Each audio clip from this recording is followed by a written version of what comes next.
Dr. Denny J.A., terima kasih sekali.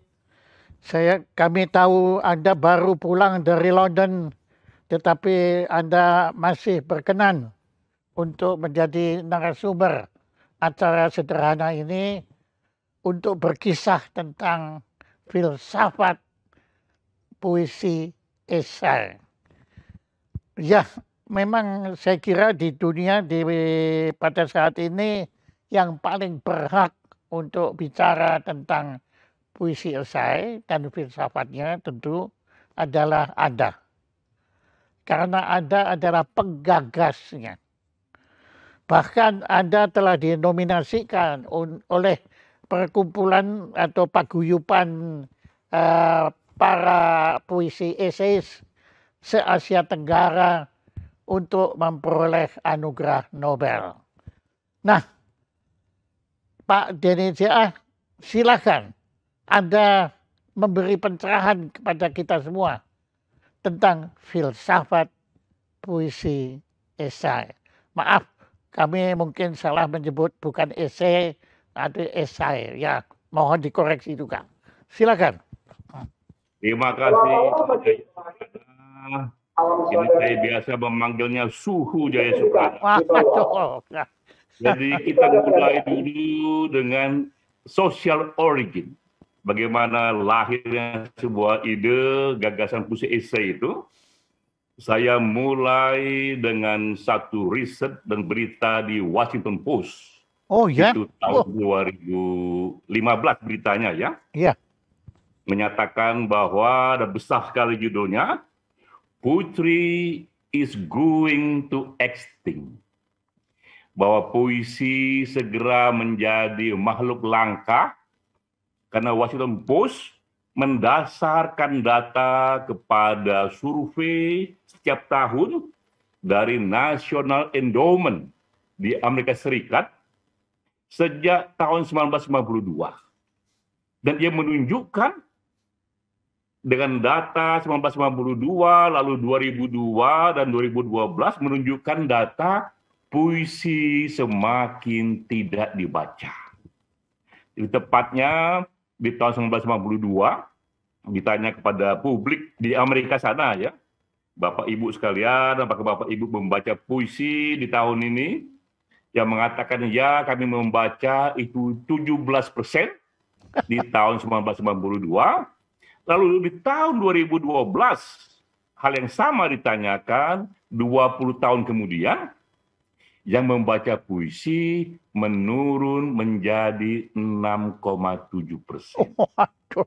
Karena itulah ya, Washington Post mengatakan ini penurunan yang besar sekali dan membuat puisi jika tak ada pembaharuan, ia sama seperti makhluk langka lainnya yang makin lama makin jarang untuk ditemui. Dan kemudian punah. Iya. Lalu kemudian Washington Post juga menampilkan data-data mengenai berbagai kegiatan seni dan sastra, yang manakah dari yang ini yang paling banyak dilihat dan paling tidak banyak dilihat. Ditampilkanlah itu, mulai dari film, novel, sampai kemudian ada juga opera ya. Nah, hasilnya adalah dua yang paling jarang dilihat sekarang ini, yang paling jarang itu opera, setelah opera adalah puisi. Nah, karena itulah judul di Washington Post itu keras sekali, Poetry is going extinct. Ya. Itu judulnya itu. Ya. Iya, extinct. Iya. Nah, lalu kemudian menarik menjelaskan why. Mengapa ini puisi akan menjadi makhluk langka dan bagaimana meresponnya ini. Nah, ada seorang ahli sastra, dia juga seorang pendiri di majalah Poetry Magazine. Ini majalah puisi yang salah satu yang paling tua di dunia. Namanya John Barr. Ia menjelaskan bahwa bukan masyarakat meninggalkan puisi, tapi puisilah yang meninggalkan masyarakat. Waduh, ya. Dia ceritakan mengapa, karena menurut dia, dulu itu puisi di era Shakespeare di era para penyair-penyair abad-abad 19 itu, ia ada di tengah gelanggang. Mereka yang penyair juga menjadi budayawan, juga menjadi mereka yang ditanya oleh banyak pihak. Lalu kemudian pelan-pelan para penyair sibuk dengan imajinasinya sendiri, melahirkan puisi-puisi yang semakin susah dipahami, dan menuliskan isu-isu yang makin jauh dari isu-isu yang bergema di masyarakat. Karena itulah, bukan masyarakat yang pergi dari puisi, tapi puisilah yang pergi dari masyarakat. Wah, dramatis Nah, sekali. dari situasi seperti inilah, maka penting bagi mereka yang suka puisi mencoba merespon, melakukan sejenis penyegaran, pembaruan, bagaimana kembali membawa puisi ke tengah gelanggang. Nah, jadi Pak Jaya bisa dikatakan puisi esai ini salah satu ikhtiar saja bagaimana kembali puisi ini masuk ke tengah gelanggang dan ia mencoba menampilkan hal-hal yang sudah lama tak ditampilkan puisi-puisi sebelumnya itu. John Byrne menggarisbawahi 100 tahun dunia puisi, tak ada pembaruan di sana, tak ada penyegaran di sana. Gaya penulisannya sama saja dengan penulisan 100 tahun yang lalu, 200 tahun yang lalu. Di puisi esai, penulisannya agak berbeda. Nah, itu kira-kira background-nya dulu, social of origin dari ideas puisi esai. Iya, terima kasih. Anda dramatis sekali dan Anda memang ahli data sehingga tadi Anda juga bertitik tolak dari data. Nah, sekarang bagaimana kemudian Anda mewujudkan gagasan Anda, the idea untuk menyelamatkan puisi dengan, atau sejak awal Anda sudah menggunakan istilah puisi esai? Ya, sejak awal saya gunakan istilah puisi esai, lalu saya merenung dan saya sampaikan 3 prinsip pokok puisi esai. Mungkin saya bilang juga ini 3 platformnya atau 3 filosofinya. Jadi pertama adalah saya meyakini bahwa kisah-kisah sejarah, bahwa true story itu adalah guru yang sejati. Kita belajar banyak sekali dari kisah-kisah sejarah mengenai drama manusia di sana. Karena itulah true story, kisah yang sebenarnya, dia haruslah menjadi sumber puisi esai. Wow. Karena itulah di puisi esai itu selalu bertolak dari kisah yang sebenarnya. Dan akibatnya juga catatan kaki itu menjadi sentral di puisi esai. Jadi tidak ada puisi esai tanpa catatan kaki. Mengapa? Karena catatan kaki ini ia mewakili kisah sejarah atau true story yang mau dikisahkan dalam puisi esai. Nah, saya katakan inilah perubahan yang terjadi. Dulu itu catatan kaki hanya pelengkap saja dari sebuah tulisan, tapi di puisi esai catatan kaki adalah ibu kandung dari puisi. Kalau catatan kaki tak ada itu puisi esai karena sumber dari kisah itu ada pada catatan kaki itu. Wow. Itu artinya satu peristiwa sejarah atau kisah-kisah true story yang sudah ada di berita, dan berita itulah yang menjadi catatan kaki. Oke, bagus. Nah, ini filosofi yang pertama, ya. Yang kedua adalah karena kita tahu pentingnya sejarah itu untuk manusia belajar, pentingnya true story untuk manusia belajar, kita juga tahu bahwa true story itu, fakta-fakta itu akan lebih lama tinggal di memori manusia jika ada drama di sana. Jika ada kisah-kisah yang difiksikan di sana, ada perubahan karakter di sana, karena itulah dalam puisi esai, ketika kita menceritakan sebuah fakta, ciptakanlah fiksi di sana. Ciptakanlah drama di sana, sehingga ia menjadi gabungan antara fakta dan fiksi. Wow. Nah, saya beri contoh misalnya ketika saya ingin menceritakan kerusuhan di Jakarta tahun 98. Itu peristiwa yang kita alami semua, bahwa reformasi kita ini, demokrasi kita ini ternyata diawali kerusuhan yang sebagian mengatakan kerusuhan rasial di sana. Ada 400 lebih orang terpanggang di sebuah mall. Itu data yang kita harus belajar banyak, ada apa di sana. Supaya dia lebih lebih nyaman dinikmati, lebih lama tinggal di memori, saya ciptakan drama di sana. Saya ciptakan tokoh yang bernama Fang Yin. Ini tokoh sebenarnya yang saya dramatisasi. Ia mengalami satu kekerasan seksual di sana, akhirnya pergi ke Amerika Serikat, dan dia katakan, saya tak akan pulang ke negeri ini, karena di negeri ini membiarkan saya mengalami kekerasan seksual. Di manakah itu keamanan, di manakah itu mereka yang harus melindungi saya? Itu yang Fang Yin katakan. Sampai pada satu waktu terjadi satu perubahan di Indonesia, dia melihat di sana perlakuan kepada kaum Tionghoa berubah, itu barongsai dibolehkan, itu program TV Cina juga dibolehkan, ada menteri dari kaum Tionghoa juga diangkat di sana, dan ia akhirnya mengatakan ia ingin kembali ke Indonesia, negeri yang melahirkannya, di situ pula menjadi negeri yang akan menguburkannya. Di samping drama ini, saya masukkan fakta-fakta bagaimana kondisi Jakarta saat itu, berapa banyak gedung yang terbakar, bagaimana dengan situasi security di sana. Nomor 2 tadi ini, ada drama di sana yang membuat satu puisi tidak hanya kita nikmati sebagai sebuah fakta, atau tak hanya kita menikmati sebagai sebuah drama, dia gabungan drama dan fakta. Itu yang kedua. Ya. Yang ketiga, ini juga perubahan yang dibuat di puisi esai, agar ia mudah dinikmati, mudah dibaca, ia harus disampaikan dalam bahasa yang mudah. Ia melawan tren sebelumnya yang orang bilang ini kalau puisi itu makin rumit dipahami, makin tinggi nilai estetikanya. Tapi di puisi esai kita katakan puisi itu seharusnya bisa dipahami bahkan oleh anak-anak SMP sekalipun, ya.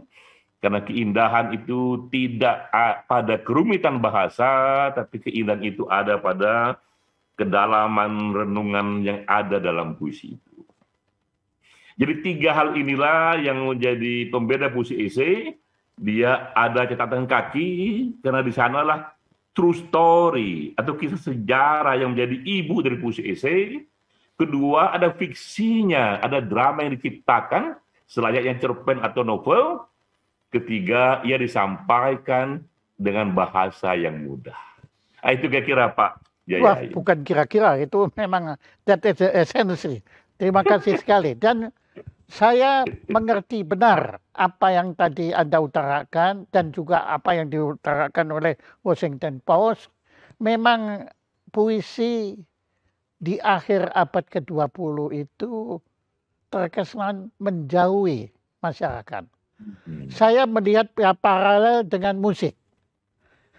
Musik juga pada akhir abad ke-20 itu sedang pada puncak-puncaknya, di mana para penggubah musik itu kalau menciptakan karya musik, mereka membuat sedemikian rumit sehingga orang nggak bisa mengerti.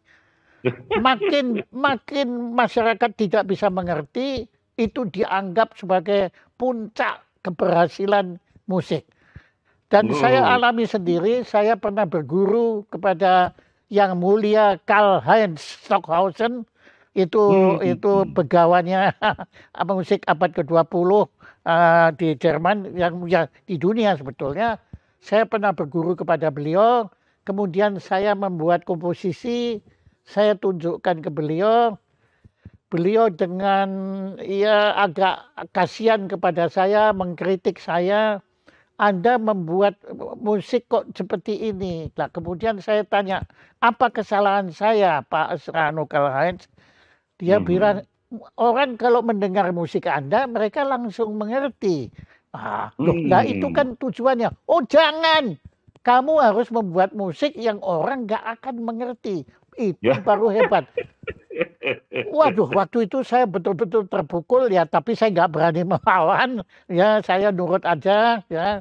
Tapi setelah saya kembali ke Indonesia, saya tetap membuat musik yang sederhana, di mana orang bisa mengerti.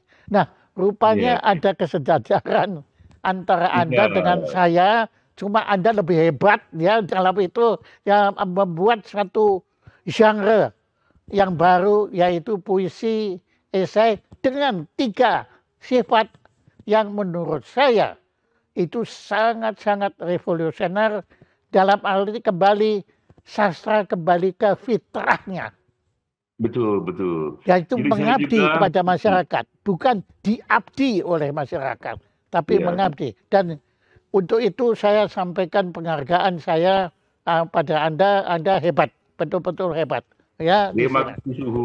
Ya, terima kasih sekali buat Anda. Nah, pertanyaan saya, tapi bagaimana Anda kemudian melahirkan ini? Kan Anda berkarya kemudian.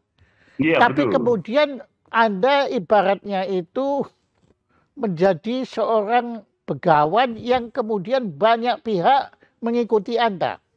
Dan bukan hanya di Indonesia, tapi bahkan ya di Malaysia, di Singapura, Asia Tenggara, mereka mengikuti jejak Anda sehingga membentuk paguyuban puisi, penulis puisi esai. Itu bagaimana riwayatnya? Nah, ini juga Silakan. menarik nih, Pak Yaya Suprana. Bagaimana kadang-kadang banyak sekali kita melihat evolusi sebuah gagasan itu banyak hal-hal yang mengejutkan. Saya pertama kali menuliskan puisi ini dalam buku Atas Nama Cinta tahun 2012. Dan waktu itu slogan yang sangat digemari di dunia teman-teman penyair adalah yang bukan penyair jangan ambil bagian. Ini dari kutipan Hadir Anwar yang mengesankan seolah-olah ini dunia puisi, dunia yang tersendiri, yang bukan penyair, jangan ambil bagian. Saya justru memulai gerakan ini melawan slogan itu dengan Wow. menyatakan yang bukan penyair, silakan ambil bagian. Karena bagi saya puisi harus dikembalikan kepada masyarakat dan orang tidak harus menjadi ulama agar dia bisa berdoa, tidak Eh, harus menjadi juru masak agar ia bisa membuat nasi goreng yang lezat, dan tak harus menjadi penyair karir agar ia bisa membuat puisi. Jadi saya mulai dengan mengatakan yang bukan penyair silakan ambil bagian, namun saya tahu di tahun 2012 saya sudah masuk ke dunia yang orang bilang revolusi informasi. Begitu banyak informasi yang datang kepada publik, sehingga terjadilah itu pertarungan untuk merebut perhatian. Bagaimana caranya? Dan saya sudah ada di kepala saya, karena saya merasa bahwa saya ingin melakukan sesuatu yang baik, bahwa sesuatu gagasan ingin disampaikan secara lebih menyentuh hati, dan saya ingin ini populer, bagaimana caranya? Maka terjadilah itu hal yang oleh sebagian dikritik, oleh sebagian dipuji. Karena saya juga seorang konsultan politik waktu itu, jadi saya pun terbiasa memarketingkan tokoh-tokoh. Sekarang giliran saya memarketingkan gagasan saya sendiri. Jadi langkah pertama saya kerjakan adalah saya mengundang teman-teman yang bukan penyair untuk menulis buku puisi esai. Itu yang pertama saya kerjakan, dan orang waktu itu nggak mengerti apa itu puisi esai. Saya katakan ini polanya. Maka jadilah itu banyak sekali teman-teman wartawan, ada yang dosen, ada yang aktivis LSM, mereka menulis puisi dan menjadi buku. Ada yang menulis misalnya teman saya Andik Hati, dia menulis judulnya Kuburkanlah Kami Hidup-Hidup. Ia seorang aktivis LSM dan ia melihat di NTB kaum Ahmadiyah itu menjadi pengungsi, dia diusir dari tanahnya, dan oleh sebagian mereka diminta untuk pindah agama, tapi menurut mereka kami meyakini agama kami, jika kalian tak setuju, kuburlah kami hidup-hidup. Jadilah itu puisi esai. Menjadi buku yang menyentuh karena true story. ada footnote-nya, ada catatan kakinya bahwa itu terjadi. Nah, oleh Anik dia didramatisasi. Ada kawan saya yang lain, misal Elza Pedi Taher, dia membuat buku puisi esai yang judulnya Manusia Gerobak. Dia ceritakan bagaimana di Jakarta, di ibu kota negara metropolitan ini, ada sekelompok orang-orang yang tidak punya rumah. Dan ia tinggal di gerobak. Suatu ketika anaknya meninggal, true story ini. Dan dia tidak bisa untuk memakamkan anaknya di Jakarta, nggak punya uang dia. Tanah mahal sekali, dan ia mencoba bawa anaknya yang sudah meninggal itu naik kereta, naik bus, tak bisa juga. Jika ia bawa anaknya itu untuk dimakamkan, naik gerobak. Nah, ini kisah-kisah sebenarnya diangkat menjadi satu puisi. Memang mereka tidak menuliskannya dengan gaya-gaya penyair yang sudah begitu matang dengan bahasa, tapi sangat jelas pesan di sana menggambarkan sebuah realitas yang membuat kita merenung. Ada sesuatu dalam hidup kita, dituliskan dalam bentuk puisi, namun karena ini fiksi, ada dramatisasi dibuat di sana. Dramatisasi ini juga berfungsi membuat kisah itu lebih menyentuh. Di langkah pertama saya adalah saya ajak teman-teman untuk menulis. Dan saya berikan honor yang cukup besar. Ya. Awalnya orang-orang sangat kritis kepada saya, bilang, Pak Denny, satu puisi esai diberi honor 5 juta rupiah. Saya nulis di koran satu puisi itu 150.000 harganya itu. Saya bilang, saya menghargai karya teman-teman. Ya. Di satu puisi esai itu panjang puisinya, saya beri honor 5 juta rupiah, akibatnya banyak sekali yang menulis puisi. Puisi esai ya. Langkah kedua, saya juga tahu lagi, tetap perlu marketing, saya buatkan lomba menulis puisi esai. Setiap tahun itu, selama 3 tahun, namun sudah ada di kepala saya, nanti akhirnya akan sampai kepada yang disebut tipping point. Tipping point itu kondisi di mana secara kuantiti dan quality puisi esai sudah cukup banyak di masyarakat, sehingga akhirnya ia akan bergerak secara natural. Tak lagi terlalu dimarketingkan oleh penggagasnya. Dan itu yang terjadi, dan itu yang membuat saya terpana. Di tahun 2022 kemarin bulan September, tiba-tiba pemerintahan Malaysia membiayai satu pertemuan berjudul Festival Puisi Esai Antarbangsa. Sama sekali itu inisiatif bukan dari saya, dana juga dana dari mereka sendiri, yang hadir teman-teman dari Malaysia, dari Brunei, juga dari Indonesia, dan negara-negara ASEAN. Saya katakan kepada teman-teman, lihatlah evolusi sebuah gagasan, sesuatu yang tadinya saya dikritik minta ampun, karena dianggap ini bukan penyair, tiba-tiba mau jadi penyair, tiba-tiba sekarang dia menjadi satu genre yang baru, dan sudah ada komunitas yang merawatnya, dan juga di tahun 2020, ia pun sudah masuk dalam Kamus Bahasa Indonesia. Jadi saya juga senang sekali selaku penulis, menyumbangkan satu kata baru, yang kemudian menjadi kata resmi di Kamus Bahasa Indonesia. Jadi itu saya lihat evolusi perkembangannya Pak Jaya Prana. Awalnya saya sendirian, begitu banyak yang anti, kritik pada itu. Tapi kemudian saya tahu ada satu kerja marketing awalnya harus saya lakukan yang cukup masif. Selebihnya pelan-pelan akhirnya publik luas yang merespon, dia bergerak secara organik. Di tahun 2021 awalnya, tahun lalu, saya melihat puisi esai sudah bergerak secara organik. Itu kira-kira Pak Jaya. Terima kasih. Anda berhasil membuat satu puisi esai dalam berkisah ini. Anda sudah secara puitis sudah berkisah demikian jelas dan demikian mengesankan. Jadi kalau boleh saya simpulkan, Anda melakukan demokratisasi puisi. Iya.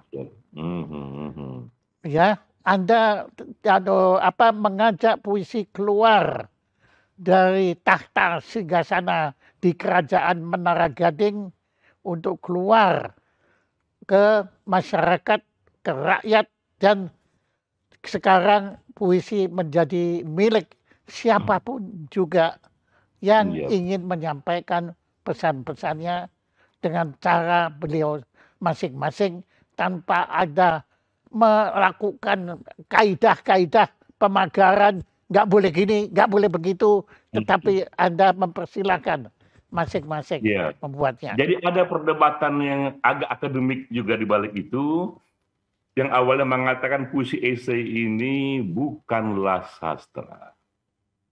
Terus saya tanya, siapakah yang mendapatkan wahyu untuk mengatakan ini sastra dan bukan sastra? Karena kita tahu, apalagi kita belajar sejarah, segala hal, apalagi definisi, itu adalah social construction. Apa yang baku itu dikonstruksi secara sosial, zaman berubah, berubah pula. Nah, sekarang kita memasuki zaman di mana individu yang mempunyai otoritas. Karena itu biarlah individu itu yang menilai apa yang menurutnya sastrawi atau yang tidak. Biarlah dia yang menilai, bukan lagi seorang dewa sastra yang merasa mempunyai otoritas mengatakan ini yang sastra, ini yang bukan.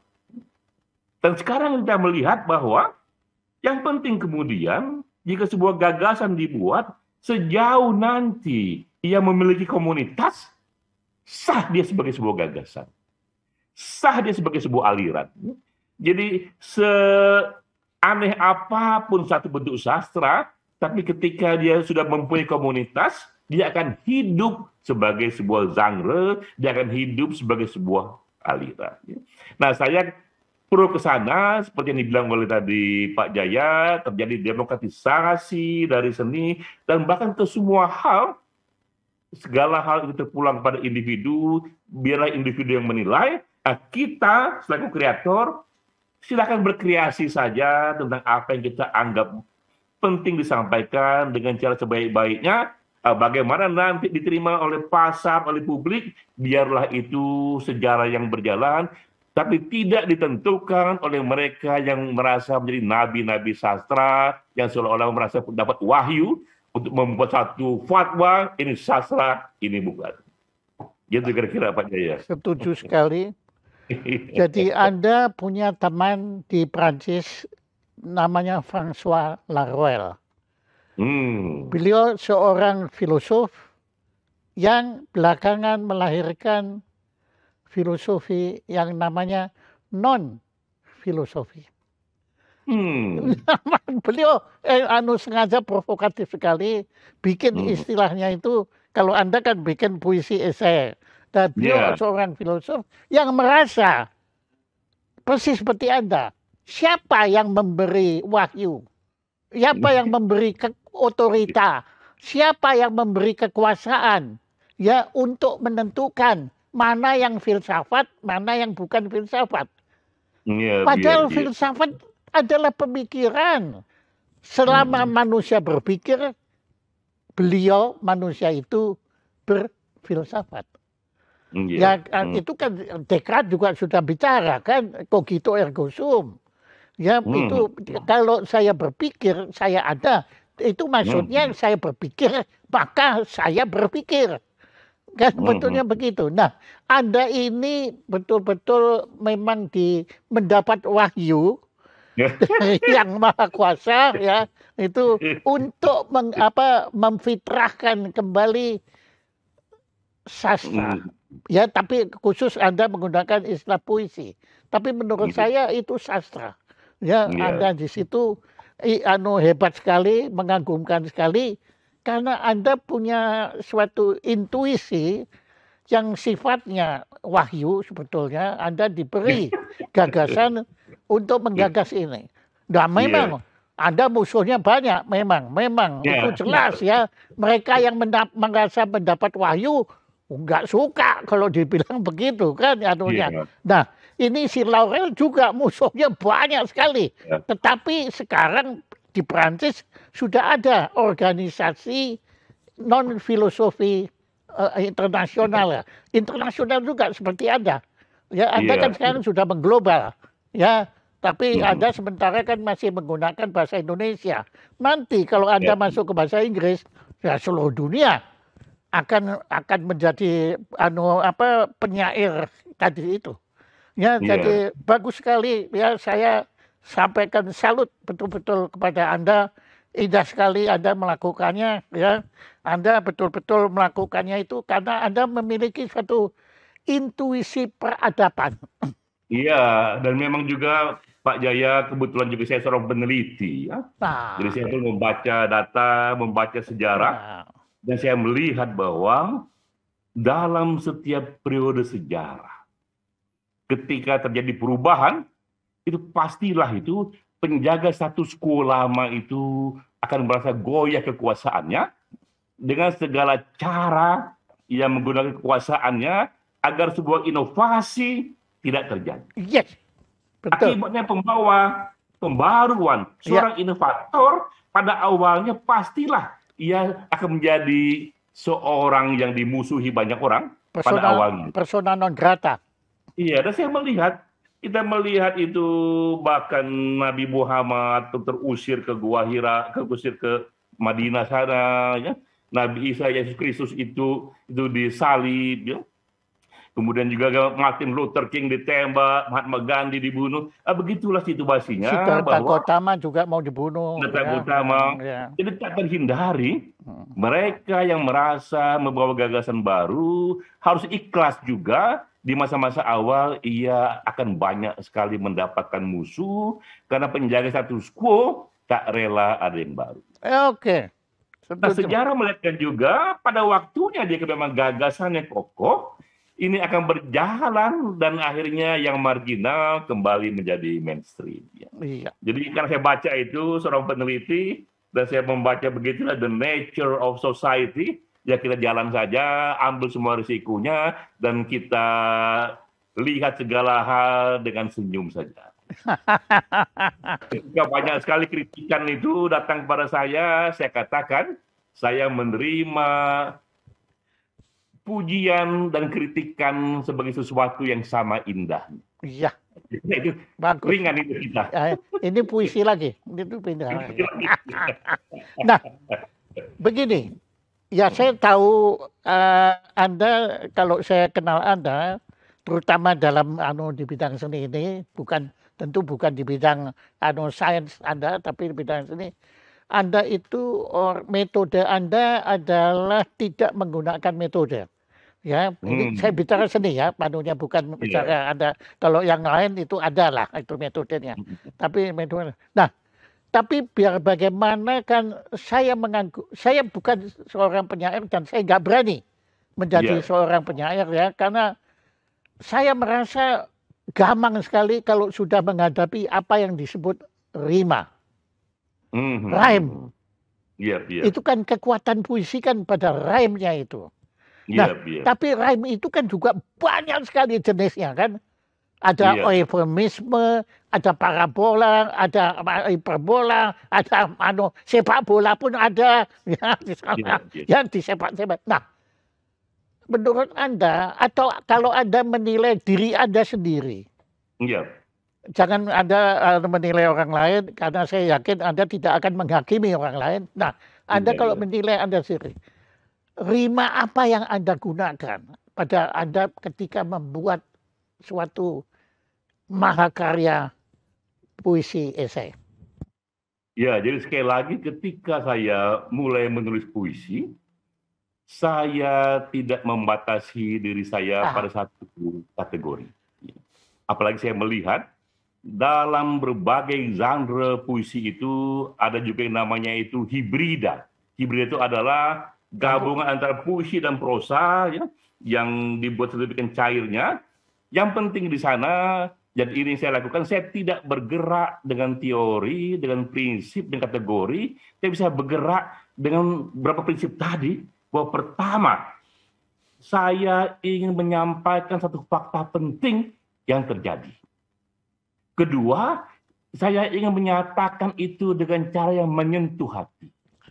Ketiga, saya ingin katakan dalam bahasa yang mudah. Di luar itu, saya tidak lagi terlalu terikat. Apakah dia harus rima dengan menggunakan metafor, menggunakan berbagai kiasan? saya lepas saja dia sebagai satu karya spontan yang lahir pada momen itu. Karena itulah saya katakan, jika puisi esai ini dipandang dengan kategori-kategori lama teoretik puisi, mungkin tidak kena. Karena bagi saya yang penting itu esensinya. Esensi dari tulisan itu adalah ia mengatakan sesuatu yang menyentuh tentang hal-hal yang mengajak kita berpikir, mengajak kita merenung. Tapi bagaimana polanya, rimanya di mana, itu kita serahkan saja kepada akademisi, ya. Karena memang geraknya itu tidak di sana. Ya. Jadi begitu polanya Pak Jaya, tidak secara sengaja saya memilih apapun, tapi saya merasa bahwa tetap harus ada keindahan di sana. Iya. Namun keindahan yang ingin saya tampilkan itu adalah keindahan dari drama yang disampaikan di sana, keindahan dari renungan fakta yang luar biasa membuat kita harus merenung, dan juga keindahannya pada efek pembaca mendapatkan inspirasi di sana. Itu jauh lebih besar, jauh lebih penting dari berbagai pola-pola bahasa, rima, dan lain sebagainya. Jadi itu prinsip saya dalam menulis puisi.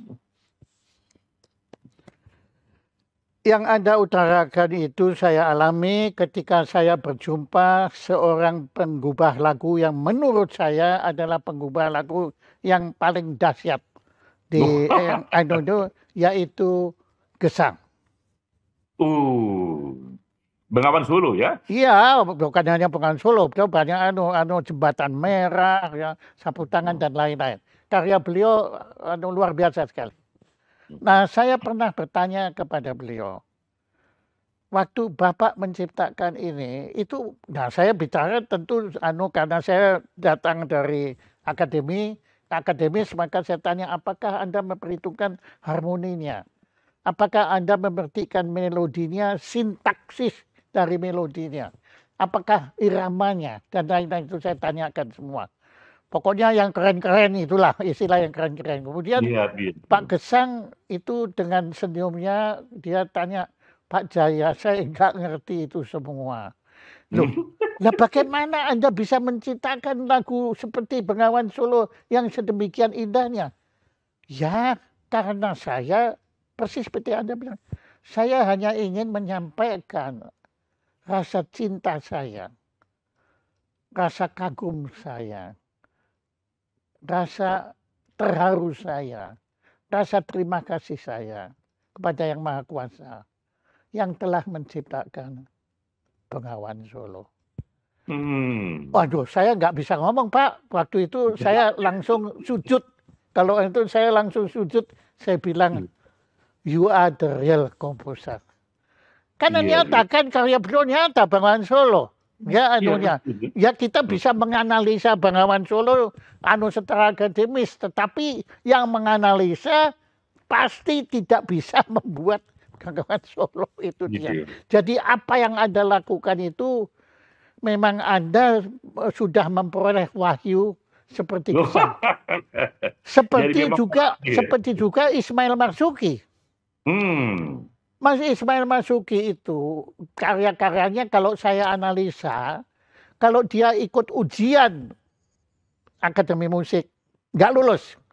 Nggak lulus, pasti nggak lulus karena banyak paralelnya, banyak yang banyak pornografi akademisnya karena melakukan pelanggaran-pelanggaran, bukan hanya tidak sesuai, tapi melanggar, yaitu beliau banyak menggunakan harmoni dari dominan ke subdominan. Itu kalau saya bikin itu, profesor saya langsung dipecat sebagai murid.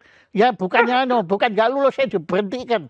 Karena itu adalah dosa awal, seperti dosa Taman Firdaus itu. Dosa awal. Tetapi di tangan Ismail Marzuki, semua itu menjadi indah. Seperti halnya di tangan Denny J.A. Semua itu menjadi indah. Jadi Anda layak bersyukur, Mas Denny J.A., bahwa Anda dianugerahi sesuatu yang jarang dimiliki manusia. Amin. Ketulusan. Ketulusan. Ketulusan, ya. Itu ketulusan itu adalah dasar dari keindahan. Sesuatu kalau tulus itu pasti indah. Tetapi kalau tidak tulus pasti tidak indah. Ya, kalau di dalamnya ada kesan-kesan apa gitulah. Nah, itu mungkin tidak. Nah, Anda beruntung sekali. Justru Anda beruntung. Anda adalah seorang peneliti. Ya, dokter Anda di bidang apa? Dokter Anda di bidang apa? Political science sebenarnya, nah, dokternya. Ya, artinya kan nggak ada hubungannya kan sama sastra, bukan kan? Nggak ada. Ya, untung. Anda kalau sekolah itu, wah Anda nggak akan bikin puisi esai. Karena profesor Anda bilang nggak boleh begitu anunya. Lah Anda bebas. Ya, Anda punya keunggulan yaitu kebebasan Anda itu saja. Iya. Nah, jadi memang ya, silakan. Dari renungan hidup yang panjang itu memang terasa bedanya seorang akademisi, seorang pengamat dengan seorang kreator.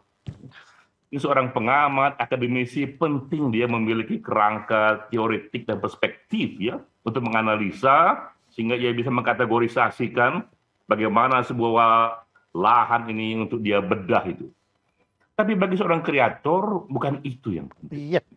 Bagi seorang kreator itu energi batinnya yang penting. Iya.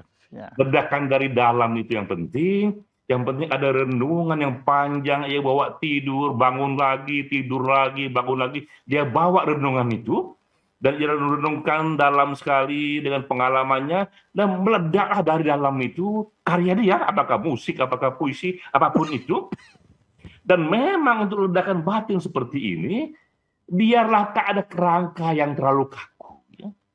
Dan biar dia putuskan di mana dia mau mulai, di mana dia mau berhenti, sehingga dia puas dengan itu, dan sehingga itu karya benar-benar menjadi anak kandung dari batinnya. Lalu datang nanti akademisi, pengamat mencoba menganalisa, nah itu udah urusan lain lagi. Iya, lain lagi. Sampai itu sama yang dilakukan Sigmund Freud. Sigmund Freud itu, wah kalau kita baca tulisan beliau, kita pasti tertarik. Karena beliau sangat pinter dalam menganalisa. Tetapi Anda perhatikan, ya ilmu psikoanalisa itu sekarang sudah masuk museum. Sudah nggak laku lagi. Ya, karena manusia nggak bisa digeneralisir. Seperti yang dianalisa oleh Sigmund Freud itu. Jadi keren lah. Menurut saya Anda itu seorang, ya itu tadi, kreator yang punya latar belakang akademis. Jadi Anda lengkap ya. Jadi bedanya dengan Gesang, bedanya dengan Ismail Marzuki adalah beliau tidak punya latar akademis, tapi Anda punya. Tapi Anda secara sadar maupun tidak sadar, Anda meninggalkan itu semua. Iya, karena kita juga membaca banyak sekali perdebatan filsafat dan sebagainya. Yang sangat saya senangi di sana, termasuk Karl Popper mengatakan bahwa realitas itu jauh lebih kaya dari konstruksi berpikir. Jadi sehebat apapun konstruksi berpikir yang kita buat itu dengan berbagai perkembangan teorinya, tapi realitas dunia nyata itu jauh lebih dahsyat, jauh lebih gelap, jauh lebih kaya, sehingga dia akan terus bergolak dan tidak mengikuti pola-pola yang diarahkan para akademisi. Dia bergerak itu saja. Sama seperti kisah tragedi Sanbo, jauh lebih tragis ketimbang Othello. Ya, Othello yang bikin Shakespeare, tetapi kisah Sanbo jauh lebih dahsyat. Ya, lebih fantastis yang kadang-kadang di luar imajinasi kita. Ya. Dan itu yang Anda lakukan itu, apa yang Anda lakukan, gagasan Anda itu fantastis sekali. Terima kasih Suhu, terima kasih. Saya ini bukan memberi pujian, tapi saya meletakkan Anda pada porsi yang benar. Cuma tadi saya agak kaget. Terus terang saya tidak tahu. Kalau tadi yang ngomong bahwa siapa yang bukan penyair jangan ikut campur itu siapa? Itu Halil Anwar ya. Oh, beliau ngomong begitu? Iya, yang bukan penyair jangan ambil bagian. Ya. Wow. Itu berbagai tafsir muncul di sana, tapi Nah, saya mohon sengaja maaf, menggunakan mohon maaf tagline kan ini. Anda kan selalu catatan kaki kan penting untuk Anda. Nah, Ya. itu beliau mengucap gitu di dalam karyanya atau dalam pernyataannya. Nah, itu bisa kita lacak di Google itu, tapi itu sangat populer sekali ya, dan sering digunakan oleh para penyair, mungkin secara salah atau bagaimana, yang ingin menggambarkan bahwa dunia mereka ini adalah makom yang berbeda. Jadi orang-orang awam jangan coba-cobalah masuk ke sini, ini perlu persyaratan sendiri, makom sendiri, yang bukan penyair, jangan ambil bagian. Nah, Wow. menurut saya, paham ini ikut membuat mengapa puisi semakin mengalami marginalisasi. Iya, Tinggal saya lawan itu dengan sebaliknya. iya, Justru yang bukan penyair, silakan ambil bagian. iya, Dan generasi pertama puisi esai yang saya minta menuliskan puisi itu justru bukan penyair karir. iya. Mereka ada wartawan, dosen, ya, juga aktivis LSM. Saya katakan, Ibu, Anda semua punya pengalaman yang dahsyat sekali. Tuliskan dalam puisi dan nggak usah terikat kepada berbagai teori-teori. Yang penting, pertama, harus ada catatan kaki karena kalian menuliskan puisi berdasarkan true story, kisah sejarah. Kedua, agar dia menarik, masukkan drama di sana. Sehingga orang merasakan ada satu kisah yang orang suka pada drama, suka pada satu fiksi. Yang ketiga, sampaikan bahasa yang mudah saja. Cukup 3 ini saja yang dijadikan pegangan. Nah, jadi itu yang kemudian sekarang ini terkenal, yang menjadi slogan juga bahwa puisi esai itu slogannya berbeda. Di sini slogannya yang bukan penyair, silakan ambil bagian. silakan. Karena puisi harus dikembalikan kepada masyarakat, biar masyarakat dia berpuisi, dan tetap harus menjadi ulama agar bisa berdoa, dan tak harus menjadi penyair agar bisa berpuisi. Oke, Mas Jenny, terima kasih sekali ya atas pencerahan Anda yang betul-betul merupakan penjelasan secara puisi, secara puitis ya, dan penuh dengan catatan kaki, bahkan catatan tangannya pun cukup banyak di situ ya, karena kenapa hanya kaki yang perlu, tangan juga perlu ada catatannya, tapi pokoknya bagus sekali Anda yang utarakan itu. Jadi saya teringat kepada ayah dan ibu saya. Ayah ibu saya itu sekolah cuma sampai kelas 5 karena waktu itu Perang Dunia Kedua dan kemudian Perang Kemerdekaan, jadi nggak bisa sekolah lagi. Tetapi kalau saya bicara dengan kedua beliau itu tentang kearifan hidup, menurut saya mereka berdua itu adalah filosof yang paling mengerti tentang makna kehidupan, karena kedua beliau tidak berteori, tetapi ketika beliau yaitu mengungkapkan apa yang mereka rasakan. Dan di situ saya kemudian jadi apa yang Anda lakukan itu, saya berjuang mati-matian menyatakan bahwa setiap orang adalah filosof. Jadi saya berusaha mendemokratisasikan filsafat ini kepada semua orang yang berpikir. Bahkan tidak berpikir pun itu sudah merupakan pemikiran kan. Seperti yang Anda tahu di politik, orang yang tidak berpolitik itu kan politiknya adalah tidak berpolitik kan di situ. Tapi saya benar-benar mengingatkan Anda ini kepada, dan saya sekarang makin yakin bahwa memang pada dasarnya semua orang itu poet, penyair. Semua orang begitu dia merangkai kata itu adalah sudah puisi kan. Itu kalau Noah Chomsky, Anda tentu kenal Noah Chomsky kan, di politik. Nah, beliau itu kan sebetulnya juga menyatakan itu semua, sintaks dan semantika itu sebetulnya setiap orang punya hak untuk menafsirkannya. Yang penting kalau kita mau sedang berdiskusi, nah kita sepakat dulu paham mana yang kita anut, karena ya seperti Anda bilang itu memang ada arus-arus itu, ibarat sungai itu kan banyak anak sungainya, ada kalennya, ada selokannya, ada macam-macam, itu kan semua bagian dari irigasi kan sebetulnya itu. Nah, tapi ada Mas, Anda betul-betul kalau bahasa Inggris itu, maaf, jadi blessed, you are blessed, ya.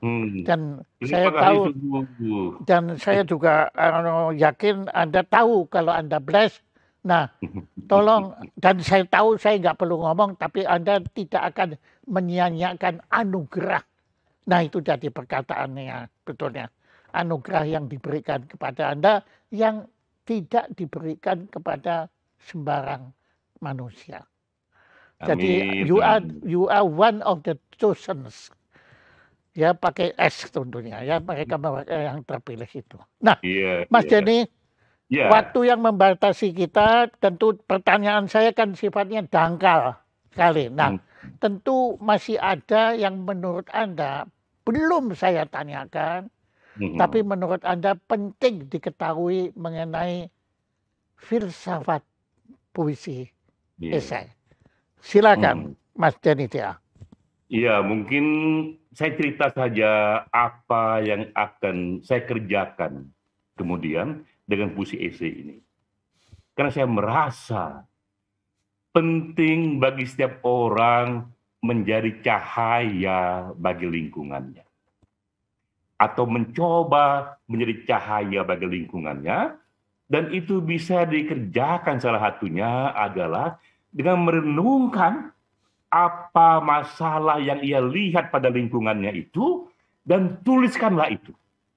Nah, karena itu nanti di bulan Desember, saya akan membuat menjadi bulan puisi esai, di mana saya mengajak orang-orang untuk menuliskan apapun yang ia anggap sebagai ketidakadilan sosial, atau sebagai hal-hal yang mengganggu kemanusiaannya. Renungkanlah itu dan tuliskanlah ia dalam satu puisi esai, sehingga ada satu bulan di sana di mana orang beramai-ramai diajak untuk menulis mengenai situasinya dan menceritakan apa yang dialaminya, sehingga masing-masing menjadi inspirasi bagi masing-masing. Jadi saya anggap bahwa ini puisi esai harus memasuki tahap berikutnya, bahwa ia sudah harus mulai disebar-sebarkan, diajak-ajak orang untuk menulis, karena kita tidak hanya mengajak orang menulis puisi, tapi kita mengajak orang untuk menceritakan kisah-kisah ketidakadilan yang dialaminya dengan satu harapan mungkin 10% dari aneka puisi itu nanti memberi inspirasi orang lain untuk bertindak dan membuat situasi menjadi lebih baik. Dengan cara itulah puisi esai masuk ke dalam inti filsafatnya, yaitu ingin mengembalikan puisi ke tengah gelanggang. Itu kira-kira, Suhu. Bukan kira-kira, itu ya, itu. Terima kasih. Mas Denny, kami tidak punya apa-apa. Kami cuma bisa memberikan sedikit ini piagam yang sangat sederhana, hitam putih ya, anunya nggak ada warnanya, sini yaitu dari Jaya Suprana Institute mengucapkan terima kasih kepada. Nah, kalau nulis nama Anda itu yang benar N-nya 2 atau 1? N-nya 2 terus pakai Y. Oke, ini maaf, ini nanti akan saya koreksi. Dari sekitar saya keliru, N-nya cuma 1 ya. Ini saya akan Denny J.A. yang telah berkenan menjadi narasumber Jaya Suprana Show, serial Filsafat Indonesia dengan tema filsafat puisi esai. Akan kami kirim untuk memenuhi piagam Anda. Saya yakin piagamnya banyak sekali. Nah, tapi ini akan menambah koleksi Anda dengan kesederhanaan yang sangat-sangat tulus yang kami bisa persembahkan kepada Denny J.A. Tepuk tangan kepada Denny J.A. Terima kasih Pak Jaya Suprana. Terima kasih. dan selamat berjuang. Terima kasih. Iya.